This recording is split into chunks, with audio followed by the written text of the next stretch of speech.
আজ আমরা চললাম পাঠদানকুনি হাট বাজারে। তো আমার সঙ্গে আছে লীলা, আর লীলার বাড়ি পাঠদানকুনি, তাই ও আমার সঙ্গে যাচ্ছে, ওর কিছু কেনাকাটাও আছে।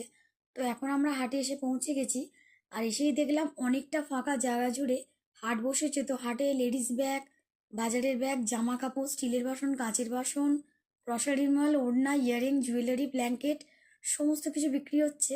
তো লীলার মুখে যেটা শুনেছি যে সাধারণ মানুষজন এখানকার অপেক্ষা করে থাকে, সপ্তাহে একদিন এই হাট বসে শনিবার, থেকে মালপত্র কম দামে কিনে ব্যবসাও করে। তো আমার একটা বেল্টের প্রয়োজন ছিল, একটু দাম করেই বেল্টটা নিয়েছিলাম। আর এখানে টপগুলো বেশ কম মনে হলো, 150 টাকা বলছিল, 120 টাকায় দিয়ে দিচ্ছিল। আর বাচ্চাদের খেলনাগুলো বেশ রিজনেবল প্রাইস দেখলাম। তো স্কুল স্কুল ব্যাগও ছিল। আর যেটা ভালো লাগলো, মেলার মতন জিলিপি, নিমকি, মালপো এগুলোও বিক্রি হচ্ছিল, কিন্তু কালার দেওয়া ছিল অত্যাধিক, তাই নিলাম না। আর লীলার কিছু জিনিসপত্রের দরকার ছিল, ও কিনছিল ওর মেয়ের জন্য। আর যাওয়ার সময় মা বলে ডেকেছিল, তোকেও 10টা টাকা দিলাম। আর এরপর লীলা এলো গ্রসারির বাজার করতে। তো ও কেনাকাটা করছে, করুক। চলো, অনেক হাঁটাহাঁটি হয়েছে, আমি দাঁড়িয়ে পড়ি একটু ফুচকার লাইনে। লীলাও খাবে, কিন্তু আমার পরে।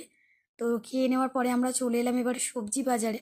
এখান থেকে অল্প স্বল্প সবজি নিলাম। আর আজ শনিবার, বাইরে খাওয়ার হাজবেন্ড খায় না, তার জন্য মিষ্টির দোকান থেকে নিয়ে নিলাম জিলিপি। তো জিলিপিটা একদম গরম গরম ছিল। আর এরপর দেখতে পেয়েছি গরম গরম ধোঁয়া ওঠা চা। তো চা দেখলে লোভ ছাড়তে পারবো না, খেয়ে নিলাম চা দুজনে।